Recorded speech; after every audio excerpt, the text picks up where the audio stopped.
Welcome back to Health Talk. It's actually quite startling when you look at the numbers, but something like 1 in 6 people get sick from foodborne illness every single year. That's millions of people. It's a huge number. It really is. And what's particularly concerning, especially for our listeners, is that adults age 65 and older face a much higher risk. That's right. Not just of getting sick, but of ending up in the hospital or even, sadly, facing fatal consequences from these kinds of infections. Exactly. And there are reasons for this, aren't there? Our immune systems might not be as strong as they once were. Definitely. And digestion can slow down too. Plus, many older adults are managing chronic conditions, which can also lower their defenses. So all these factors kind of stack up, making food safety absolutely critical. It really is paramount. What might be just a bad stomach ache for someone younger could be much more serious for a senior. Which brings us squarely to today's topic, reheating food. Seems simple, right? You'd think so, but there are some important nuances, especially when we're talking about protecting senior health. Absolutely. So what we've done is put together a guide for you. We're going to count down 4 types of foods that seniors really must reheat properly for safety. We'll explain why. And then we'll flip it. We'll count down 4 foods that, generally speaking, seniors should probably avoid reheating altogether. And we'll cover the reasons for that too. Sound good? Let's dive into the foods you must reheat, starting with number 4. Okay, number 4, leftovers that contain meat, poultry, or seafood. This feels like Food Safety 101, but there are some really key details here, aren't there? Absolutely. The bedrock principle is something called the 2-hour rule. You've probably heard of it. Remind us. Basically, you should never leave perishable foods, so meat, poultry, seafood, eggs, that kind of thing, out at room temperature for more than 2 hours. Okay, 2 hours. And listen, if it's hot out, like above 90 degrees Fahrenheit, that window shrinks to just 1 hour. Wow, okay. That's not long at all. And this applies after cooking and for leftovers. Exactly, because of what's known as the danger zone. Ah, yes, the danger zone. Explain that a bit. Sure. It's the temperature range between 40 degrees Fahrenheit and 140 degrees Fahrenheit. That's about 4 to 60 degrees Celsius. And why is it dangerous? Because that's where bacteria just love to multiply. They grow incredibly fast in that range, like throwing a party for germs. Not a party we want happening in our leftovers. Definitely not. So when you reheat these foods, meat, poultry, seafood, just warming them up isn't enough. You have to kill any bacteria that might have started growing. And how do we do that? You need to get them to an internal temperature of 165 degrees Fahrenheit or 75 Celsius. This kills off nasty bugs like Salmonella and Campylobacter. 165 Fahrenheit. And the best way to know for sure is? Use a food thermometer. Seriously, it's the only reliable way to check the internal temperature. Don't just guess. Good advice. And that includes seafood too, right? Leftover fish, shrimp. Yep, same target, 165 Fahrenheit, which is about 74 Celsius for seafood specifically. Okay. Now what about things like hot dogs or deli meats? They seem pre-cooked. That's a really important point. Even though they are pre-cooked, they carry a specific risk, particularly for older adults. It's a bacterium called Listeria monocytogenes. Listeria, I've heard of that. And the tricky thing about Listeria is that it can actually grow even when food is in the refrigerator. Oh, wow. Okay. That is worrying. It is. And Listeria infection can be very serious for seniors. So the recommendation is to reheat hot dogs, deli meats, luncheon meats until they are steaming hot all the way through, or again, hit that 165 Fahrenheit mark. Got it. So number 4, meat, poultry, seafood leftovers, reheat thoroughly to 165 degrees. No exceptions. Precisely. All right, moving on. Number 3 on our must reheat list for seniors, soups and stews. Soups and stews. Often great make-ahead meals or ways to use leftovers. Very comforting too, but they need careful reheating. They do, especially if they contain meat, poultry, or even just vegetables. It's the same logic you need to ensure the entire batch gets hot enough to kill any potential bacteria that might have grown while it cooled or was stored. So not just hot around the edges in the microwave. Exactly. The center needs to be truly hot. Stirring often helps ensure even heating. Makes sense. And I think I read somewhere there might actually be a small upside to reheating soups and stews. You're right. Sometimes the flavors actually meld and deepen overnight so they can taste even better the next day after gentle reheating. A culinary bonus. And there's another potential benefit, particularly with vegetable soups. Some sources suggest that reheating can help break down the vegetable cell walls further. Oh, and that does what? It might release more of the minerals and those beneficial plant compounds, making them potentially more available for your body to absorb. So maybe a little nutritional boost too. Interesting. Okay. Soup and stews reheat thoroughly for safety and maybe enjoy enhanced flavor and nutrients.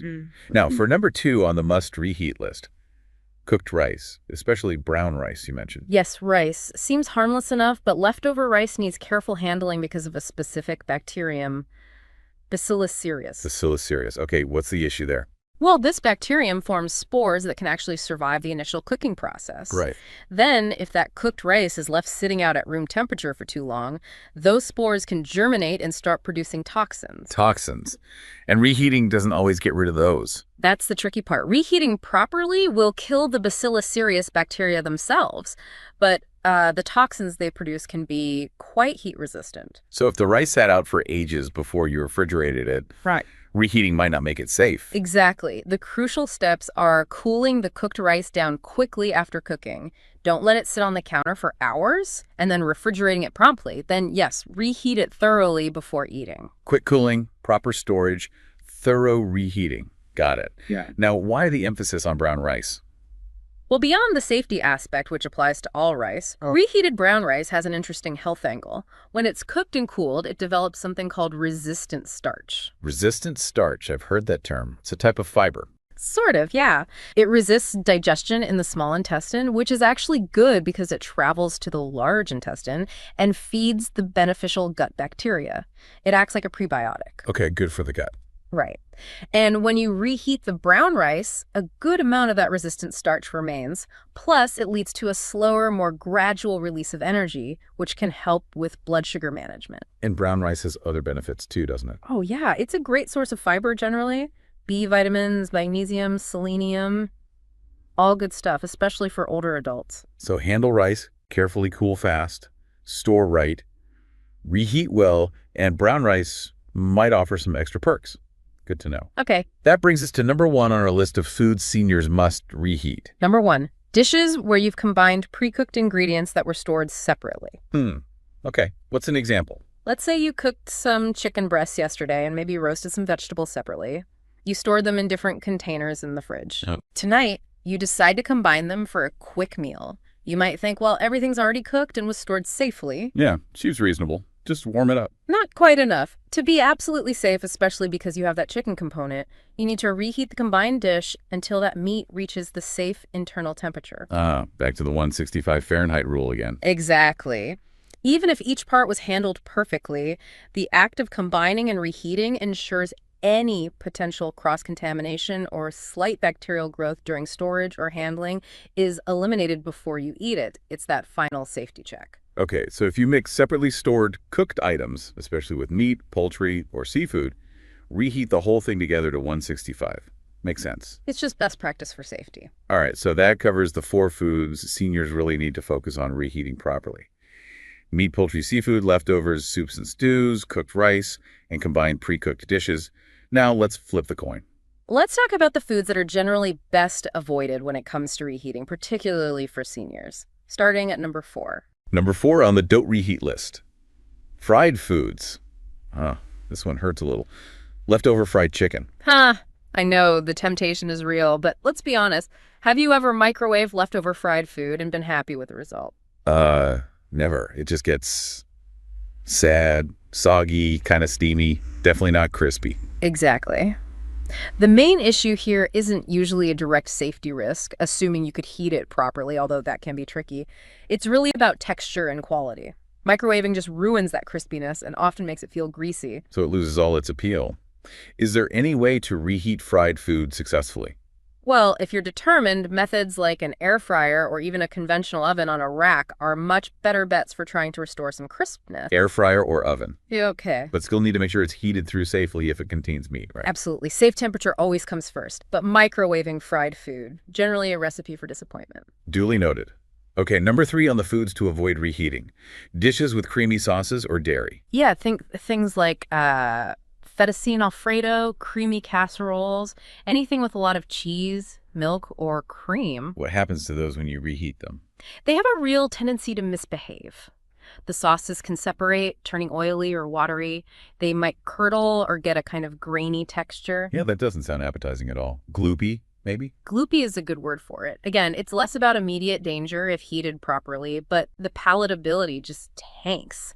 The texture and overall enjoyment factor really decrease. So creamy dishes are usually best enjoyed fresh. That's generally the best approach, yeah. Avoid the reheating disappointment if you can. Okay. Moving on to number 2. On the list of foods seniors should generally avoid reheating. Eggs, especially hard-boiled or scrambled eggs. Eggs are fantastic, such a great source of protein, but reheating cooked eggs, not so great. Why not? What happens? Well, when you apply heat again, especially high heat like in a microwave or frying pan, the proteins in the cooked egg can tighten up and change further, making them tough, rubbery, and honestly, pretty unpleasant to eat and potentially harder to digest. Think of a reheated scrambled egg. It's just not the same. Definitely not appealing. And wasn't there something else, maybe a health concern with reheating eggs cooked with fats? Yes, that's another point some sources raise. When eggs cooked with oil or butter are reheated, there's a potential for something called oxidized cholesterol to form. Oxidized cholesterol. What's the worry there? Some research suggests it might contribute to inflammation or potentially be harmful to arteries over time. So while it might seem convenient, reheating those leftover scrambled or fried eggs is probably best avoided. Good to know. Rubbery texture and potential oxidized cholesterol. Yeah, Best to cook eggs fresh. that's the recommendation. Okay, finally, number 1 on our list of foods seniors should generally avoid reheating. This one surprised me a bit. Mushrooms. Yes, mushrooms. They're a bit delicate in this regard. Cooked mushrooms have complex proteins. And reheating affects these proteins. It can. The reheating process can cause these proteins to break down or denature further.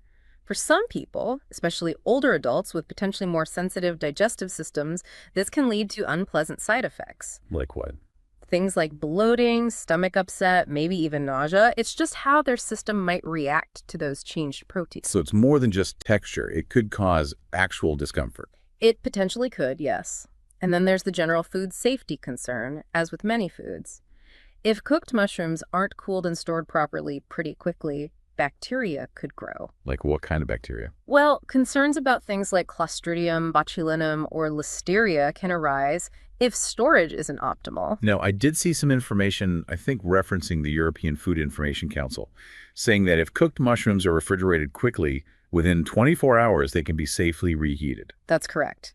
There is guidance suggesting they can be safely reheated to 158 degrees Fahrenheit or 70 Celsius if they were chilled properly within that time frame. Okay, so it's not an absolute never. It's not absolute, but given the potential for digestive sensitivity in seniors and the fact that you need to hit that specific temperature accurately, it often makes sense to err on the side of caution. Makes sense. Any other downsides to reheating mushrooms? Well, some sources also mention that reheating can diminish some of their nutritional value, particularly antioxidants. Okay. So you might be losing some benefits too. Okay, so considering potential digestive upset, the need for careful temperature control, and potential nutrient loss, it seems like enjoying mushrooms fresh is the best bet for seniors. Generally speaking, yes. It avoids potential issues and ensures you get the best quality and nutrition from them. This has been incredibly helpful. It really underscores how important these seemingly small details of food handling are, especially when caring for older adults or managing our own health as we age. Absolutely. That increased vulnerability to foodborne illness we talked about at the start makes these precautions really meaningful.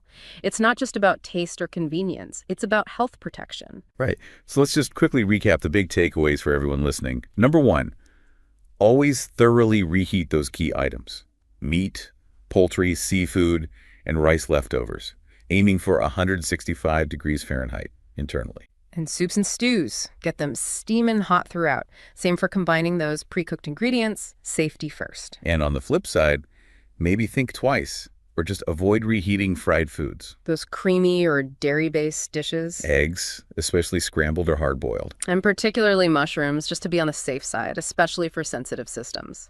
Excellent summary. Now, we'd love to hear from you, our listeners. We have a couple of questions for you to ponder. First, what are some of your go-to methods for safely and maybe even creatively using up leftovers at home? And second, were you surprised by any of the foods on our list today, either the must reheat or the avoid reheating ones?